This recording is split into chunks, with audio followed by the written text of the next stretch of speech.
Hello everyone, I wanted to go over today a couple of tips on lighting your exterior areas.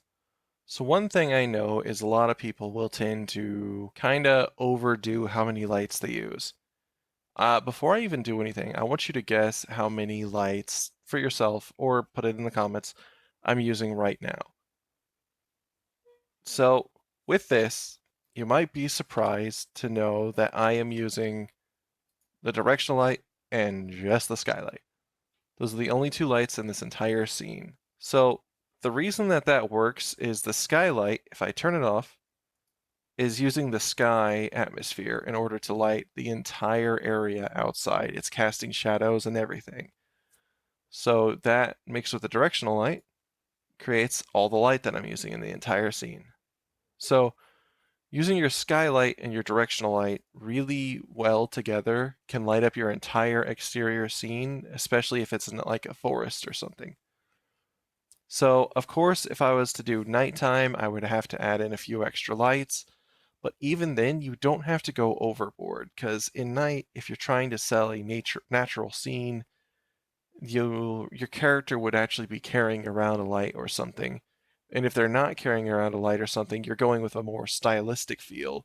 You could kind of tweak your skylight and directional light to work well. To create a nighttime scene, you could use directional light and turn down the darkness and add a slight bit of blue.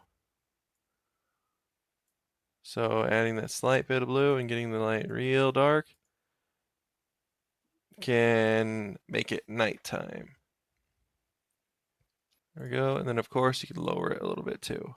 So go just the right amount. We need that blue in there. There we go. Now it's nighttime. So I can take this skylight and I can increase its power. And I can do this however much I want as long as I keep track of everything. You notice that it's nighttime, but it's not unbelievably dark. That's because the directional light's still a little bit powerful, so I'm going to drop it down to 5. And I'm going to go to my post-processing, and how I'm going to control the shadows is I'm going to use the shadow contrast to lower it a little bit. So now I've got that brightness back in my shadows, and it still feels like it's nighttime. So that's how you can work together using your skylight and your directional light to really make your nighttime scenes actually feel like nighttime. Because adding those colors in really makes that big difference. There are some other things you might notice on here. I only have 2 lights in the scene, yes, but it's also their position which matters. So if I hold control and I press L while still holding control, I can move my mouse around and really control where the directional light is located. So what I've done is a real thing to help with cinematic stuff is to put the light behind people. So cinematics, you like to outline characters. So this might not look bad, but it's not extremely cinematic. But if I turn it over to be behind everything, kind of outlined my area that I'm working on, as well as this is really, it's hiding the Jeep a little bit, but it's still in enough detail to look nice. But the light cascading along the background area is really showing the temple off. Then I would go even more over with it. Now I've outlined the temple and I've also outlined the truck. So it kind of sets up depending on how you're angling your light and everything. So this gives equal feeling to the temple and the Jeep, but my focus on the camera has set up to the Jeep. So yeah, putting your outline behind, putting your lights behind things can create outlines that do nice shadows and that show off the characters really well.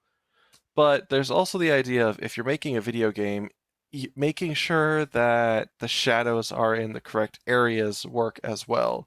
So yes, putting the light behind a character can make him look really cinematic, but if you're in a game that you need the daytime to be able to progress, finding the right angle for your sun to be able to move and such works really well. So like right here, you can see almost all the detail along the temple as you're looking around in it. Even here, this light feels really flat on all of these rocks. So if I angle it up a little bit,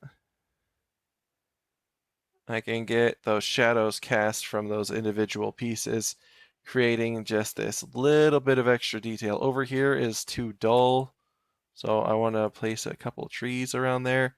And that alone has created shadows that feel a bit more unique and kind of make the area nicer to look at. And you can pay attention to stuff like that all over, as long as you're looking at your light as a really powerful tool. And it's okay to have the sun be bright. It's the sun, it's bright. But yeah, so while it is important to keep light coming from behind the characters, so this looks really cinematic. This would be a beautiful shot to go through. And it works really well in both the focus and out of focus. And if I drop a character in here, so let's drop in, let's say, Echo. So this light is putting onto the character and showing them off a bit. If I turn it a bit more over behind the character, we get this outline and the character has a ton of detail on them. The temple has a ton of detail on it. So really those shadows are helping us get that detail back that too much bland light gets rid of. So I'm going to take a picture of this right here, probably going to be the thumbnail. So yeah, those are a couple of the really important things. Keeping control of your shadow contrast, using your skylights, using your directional lights. How many lights are in the scene is important. They're used for great scenes. If I go over to my alleyway level that we made in the other video, and I go in here, there's a few things I could talk about inside of a city level on the exterior as well. So here, there's a couple of things to note. If I hit play, my character is lit up decently. And as I walk through the area, I get lit up by multiple light sources. I have the light from the nighttime sky lighting me up. But then I've also got things that are kind of pointing stuff out.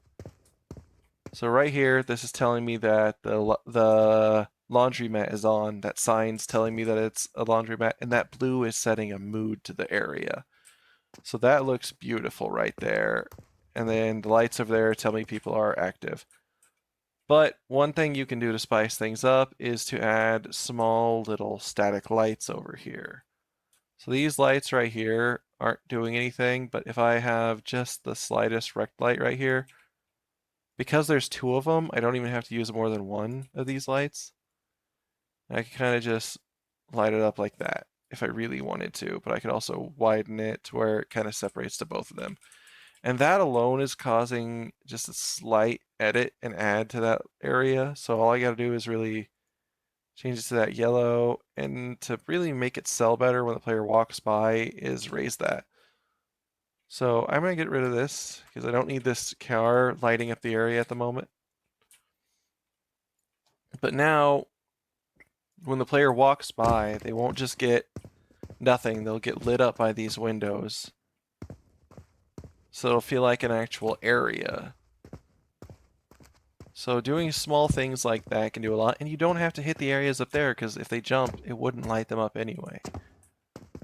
So doing small things like that can really help. Since it's nighttime, these lights would be on, and if you really want to use your lights to be telling a story, you can take both of these and turn them off, and turn this light right here off.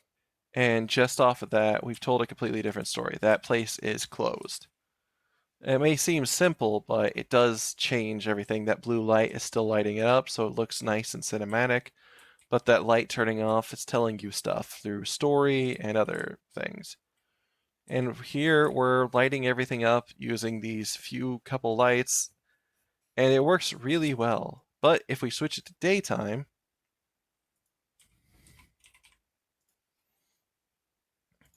just by adjusting the lights, the area lights up a bit more, so we don't need these little alleyway lights anymore. So it's simply just swapping out these lights off. Now when I play, I can walk through and I'm almost always lit up, and even though those lights aren't there anymore. So it all works really well. in lighting up this area, even though I've dropped the number of lights. And of course, I can re-add these in because I want this story to tell that they're back to being open. Everything's set up and all these lights together. This area is lit up, not too bad.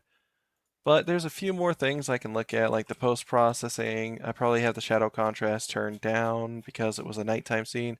So that's day, I can turn it back up a bit, really get those areas back into control. Then my directional light can be bright like this because I'm in a dark alleyway, so the bright areas would be really bright.